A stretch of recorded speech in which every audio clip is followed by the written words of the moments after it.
So I think depending on what a person views the shipping container as, that's why those designs are limitless, because you're like, man, that container's just sitting there on the port. It's not doing anything. But for us, it's gold. We're able to then reuse it for so many other things. So a sustainability use is what we use it for.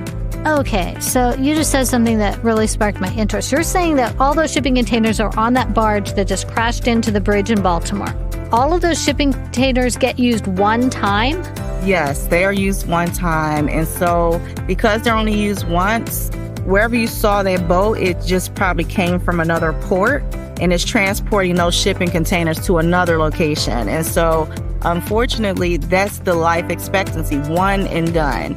And so that's why it's important for people to find new uses for the shipping container, because they're being underutilized. So we have to dumb this down. Why? Why is it used only one time? Like if I have a shipping container full of shoes that are going to a shoe store, or a shipping container full of cars, why wouldn't I refill it full of cars and use it again and again and again? Especially if they are windproof and fireproof and all these other proofs.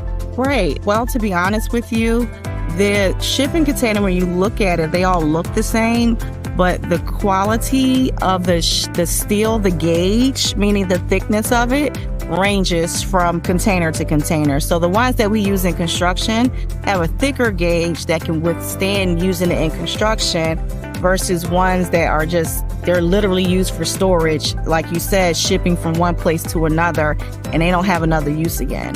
So that's the I guess the caveat to it. It's the thickness of the gauge. And so if you keep using the same piece of aluminum foil over and over, it's not going to have the same strength as it would if you used it one time. So that's how you can best explain why it's typically only used once. All right, that's interesting.